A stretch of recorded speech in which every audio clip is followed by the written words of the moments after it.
আল্লাহর শানের অনুপযোগী বাক্যালাপের কারণে মানিকগঞ্জের এক বাউলকে গ্রেপ্তার করা হয়েছে। তাকে গ্রেপ্তার করায় অনেকে প্রতিবাদ করছেন। এটাকে বাকস্বাধীনতা হস্তক্ষেপ হিসেবে দেখছেন তারা। আমার জানার বিষয় হলো বাকস্বাধীনতার সীমা কতটুকু এবং এ ধরনের দৃষ্টতার শাস্তি কি হওয়া উচিত। খুবই গুরুত্বপূর্ণ প্রশ্ন। বাকস্বাধীনতার সীমারেখা প্রত্যেকটা ক্ষেত্রেই কিন্তু আছে।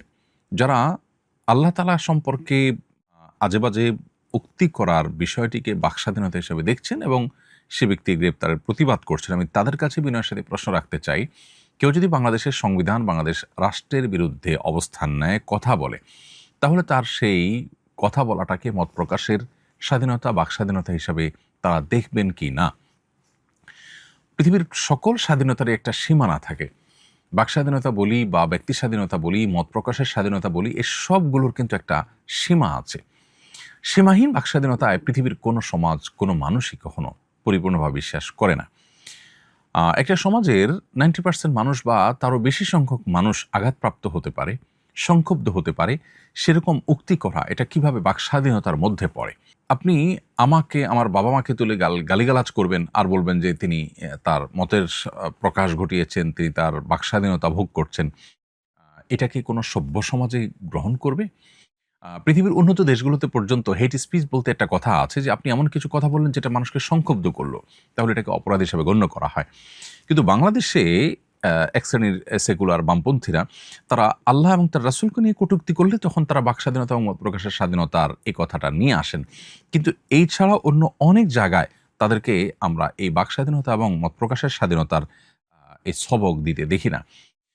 এটা খুবই দুর্ভাগ্যজনক একটি বাস্তবতা এবং এ ধরনের কর্মকাণ্ড যারা করে তাদেরকে কঠোর শাস্তির আওতায় আনা উচিত এবং এটার জন্য প্রয়োজনীয় আইনের সংস্কারও করা দরকার। কারণ বাংলাদেশের মতো সাম্প্রদায়িক সম্প্রীতির একটি উজ্জ্বল উদাহরণ যে দেশে রয়েছে, সে দেশে শান্তিপূর্ণ পরিবেশকে বিঘ্ন করবার জন্য দেশি এবং বিদেশি বিভিন্ন চক্রান্ত এ ধরনের কর্মকাণ্ড পরিচালনা বিভিন্ন সময় করে থাকতে পারে। বিধায় সেই পথ যেন কেউ ব্যবহার করতে না পারে, সেটা যেন চিরতরে বন্ধ করা যায়, সেজন্য কঠোর ব্যবস্থা থাকা উচিত। এবং তথাকথিত মত প্রকাশের স্বাধীনতা বা বাক স্বাধীনতার নামে এ ধরনের বিষয়গুলোকে যারা প্রশ্রয় দিয়ে থাকেন, তারা নিজের সঙ্গে প্রবঞ্চনা করছেন, প্রতারণা করছেন বলে আমরা মনে করি। এবং দেশের মানুষকে তাদের ব্যাপারে সোচ্চার হতে হবে, সজাগ হতে হবে। আমার আম্মা হার্টের রোগী, ওনার নামাজে অনেক বেশি কাশি হয়, দম বন্ধ হয়ে যাওয়ার মতো। আমি তাকে নামাজের মধ্যে পানি পান করিয়ে দেই, এতে কি কোনো গুনাহ হবে? বোন শারমিন রিহা, আপনার এই প্রশ্ন উত্তর হলো যে আপনার মায়ের কাশির কারণে দম বন্ধ হয়ে যাওয়ার উপক্রম হয়, নামাজের মধ্যে যেরকম পরিস্থিতি হয়, তাহলে নামাজ ছেড়ে দিয়ে তিনি আবার পুনরায় নামাজ পড়বেন। যদি এমন হয় যে না, পুরো একটা ওয়াক্ত নামাজের শুরু থেকে শেষ পর্যন্ত যতটুকু সময় থাকে এক ওয়াক্ত নামাজে, এই সময়ের মধ্যে আসলে ফরজ নামাজটুকু পড়ার মতো গ্যাপও হয় না, এত ঘন ঘন তার কাশি হয়, তাহলে সেক্ষেত্রে সে কাশিতে যদি দম বন্ধ হওয়ার উপক্রম হয়, আপনি তাকে একটু পানি পান করিয়ে দিতে পারবেন। সাধারণত সালাতরত অবস্থাতে পানাহার করলে সালাত ভঙ্গ হয়ে যায়, যেহেতু তিনি অনন্য উপায়, অতএব তার জন্য এটি ব্যতিক্রম হবে। আল্লাহ তাআলা কোরআনে কারিমে বলেছেন, লা ইউকাল্লিফুল্লাহু নাফসান ইল্লা উসআহা। আল্লাহ মানুষকে সাধ্যের বাইরে কোনো কিছু চাপিয়ে দেননি। সালাত কোনো অবস্থাতে মাফ নয়, মওকুফ নয়, যতক্ষণ পর্যন্ত তিনি সুস্থ আছেন এবং সজ্ঞানে আছেন। সুস্থ আছেন বলতে সজ্ঞানে আছেন। অতএব তার সালাত তাকে আদায় করতেই হবে এবং অন্য উপায় হলে একটু পানি তাকে আপনি পান করিয়ে দিতে পারবেন। আর যদি 4 রাকাত সালাত পড়ার সুযোগ থাকে, এরকম গ্যাপ থাকে, তাহলে সেক্ষেত্রে তিনি ওই গ্যাপে সালাত আদায় করে ফেলবেন এবং একবার অসুবিধা হলে প্রয়োজনে নামাজের নিয়ত ভেঙে আবার নতুন করে সালাত শুরু করবেন। গত মঙ্গলবার রাতে রাজধানীর করাইল বস্তিতে ভয়াবহ আগুন লেগেছে। এ ধরনের ঘটনা আমাদের দেশে প্রায়ই ঘটে থাকে। মাঝে মধ্যে মন খারাপ হয়, মনে হয় এই দেশটা আর থাকবো না, অন্য কোনো দেশে চলে যাব। এই মনোভাবের কারণে আমি কি গুনাহগার হব? এবং এই ধরনের ঘটনার পুনরাবৃত্তি রোধে আপনার কোনো সুপারিশ বা পরামর্শ থাকলে দয়া করে জানাবেন। প্রিয় দর্শক, আমাদের দেশটিতে এই ধরনের ঘটনা প্রায়ই ঘটে এবং এ ধরনের ঘটনাগুলোর প্রতিকারের জন্য, এগুলো বন্ধের জন্য বা এগুলো কমিয়ে আনার জন্য সেরকম কার্যকর পদক্ষেপ নেওয়ার কোনো আলামত বা সদিচ্ছা আমরা কখনো শাসকদের মধ্যে দেখতে পাই না। খুবই দুর্ভাগ্যজনক একটি বাস্তবতা। দুর্নীতি, অনিয়ম, দেশের সম্পদ বাহিরে পাচার করা, লুট করা এবং নানানভাবে অর্থের অপচয়, এগুলো আমাদের দেশে দীর্ঘদিন পর্যন্ত খুব স্বাভাবিক একটি বিষয়ে পরিণত হয়েছে। আমাদের দুর্ভাগ্য যে আমরা সেই শাসন বা সেই শাসক কখনো পাইনি, যে শাসক আসলেই জনগণের কল্যাণে দীর্ঘমেয়াদী পরিকল্পনা নিয়ে কাজ করবেন এবং দেশকে পরিপূর্ণভাবে সমৃদ্ধ এবং উন্নত একটি দেশে পরিণত করবার জন্য সিরিয়াসলি কাজ করবেন। শুধুমাত্র মানুষের চোখে ধুলি দেওয়া এবং উন্নতির নামে হাতে গোনা কিছু কাজ দেখিয়ে মানুষকে ধোঁকা দেওয়া এবং ভোটের যে রাজনীতি সেটা চাঙ্গা করার এই প্রবণতাই আমরা দীর্ঘদিন থেকে দেখে আসছি।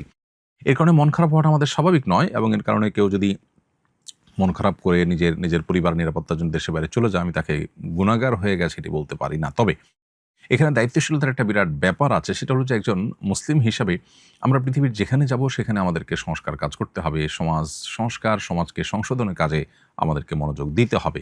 আমরা শুধুমাত্র নিজের জন্য তৈরি হইনি, আমাদেরকে আল্লাহ তাআলা অন্যের জন্য, অন্যদের কল্যাণ করার জন্য আল্লাহ তাআলা তৈরি করেছেন। বিধায় আমরা একটা সমাজকে পরিবর্তন করবার জন্য কাজ করব। ইনশাআল্লাহ আমরা নিরাশ হব না, এবং আমি যদি সমাজকে সংস্কার করবার জন্য, মুসলিম উম্মাহকে উপকৃত করবার জন্য এবং উন্নতি অগ্রগতির দিকে নিয়ে যাওয়ার জন্য কাজ করি, তাহলে সেক্ষেত্রে আল্লাহর কাছে আমি আজর এবং সব পরিপূর্ণভাবে আমি কাজ করতে পারি বা না পারি, আর চলে যাওয়ার মাধ্যমে কিন্তু আমার এই সুযোগটা থাকছে না। বিধায় আমার মনে হয় যে আমরা হতাশ না হই, বরং আশাবাদী হই এবং চেষ্টা করতে থাকি। আজ হোক কাল আল্লাহ রাব্বুল আলামিন হয়তো আমাদের ভাগ্যে পরিবর্তন আনবেন।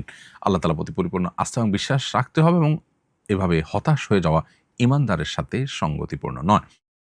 আর দ্বিতীয় কথা হলো যে এ ধরনের ঘটনা রোধে করণীয় কি? দীর্ঘমেয়াদী পরিকল্পনার প্রয়োজন। প্রথম কথা হলো যে যেই ঘটনা ইতিমধ্যে ঘটেছে করাইল বস্তিতে, ১৫০০ ঘর পুড়ে ছাই হয়ে গেছে। ৩টি মসজিদ সেখানে পুড়ে ছাই হয়ে গেছে। ৫ ঘণ্টা ব্যাপী আগুন জ্বলেছে। ৫ ঘণ্টার পর আগুন নিয়ন্ত্রণ করা গেছে। এর আগে গত ফেব্রুয়ারিতেও রাতে কিন্তু বস্তিতে আগুন লেগেছিল, এবং সে সময় ৬১টা ঘর পুড়েছে। আর এখন ১৫০০ ঘর পুড়েছে। কি পরিমাণ ক্ষয়ক্ষতি হয়েছে সেটা বলার অপেক্ষা রাখে না। কদিন আগে বিমানবন্দরে ভয়াবহ অগ্নিকাণ্ডে বিপুল পরিমাণ সম্পদের ক্ষয়ক্ষতি হয়েছে। তো আমরা যদি দেখি যে বিগত সময়ে যে ঘটনাগুলো ঘটেছে সেগুলো সঠিক তদন্ত করে এর জন্য উপযুক্ত দায়ী ব্যক্তিকে চিহ্নিত করে তাদেরকে দায় নিতে বাধ্য করার কোনো কালচার আমাদের দেশে আসলে প্রতিষ্ঠিত হয়নি। পৃথিবীর যে কোনো দেশেই এ ধরনের পরিস্থিতিতে কাউকে না কাউকে দায় নিতে বাধ্য করা হয়। বিমানবন্দরে যা অগ্নিকাণ্ড ঘটেছে, ঘটনা ঘটেছে, সেখানে তদন্ত হয়েছে আমরা জানি। কিন্তু কারোর উপরে কি দায় চাপানো হয়েছে? কেউ না কেউ তো দায়ী অবশ্যই আছে। প্রত্যেকটা ঘটনার জন্য এরকম দায়ী ব্যক্তিদেরকে দায় নিতে বাধ্য করার কালচার আমাদের দেশে প্রতিষ্ঠা করতে হবে। সেই সাথে এ ধরনের ঘটনা যেন না ঘটে তার জন্য দীর্ঘমেয়াদী পরিকল্পনা নিতে হবে। অপশাসন দূর করতে হবে, সুশাসন প্রতিষ্ঠা করতে হবে, ন্যায় এবং স্বচ্ছতা, জবাবদিহিতা নিশ্চিত করতে হবে। দুর্নীতিকে জাদুঘরে পাঠাতে হবে। দুর্নীতি এবং অনিয়ম রোধ করা ছাড়া একটা দেশের আসলে উন্নতি কোনো দিনই সম্ভব নয়। বিধায় আমাদের দেশে সবচেয়ে বড় অভাব বা দুর্ভিক্ষ বলতে পারি সততার। বিধায় এই সততা এটি প্রতিষ্ঠা করার জন্য একদিকে যেমন ধর্মীয় শিক্ষা, নৈতিক শিক্ষা এটি বাড়ানো দরকার, অপরদিকে আইনের কঠোর শাসন এবং সেটার প্রয়োগ দরকার। আল্লাহ রাব্বুল আলামিন আমাদের সবাইকে রক্ষা করুন, হেফাজত করুন, এবং যারা ক্ষতিগ্রস্ত হয়েছেন তাদের ক্ষতি পুষিয়ে নেওয়ার তৌফিক দান।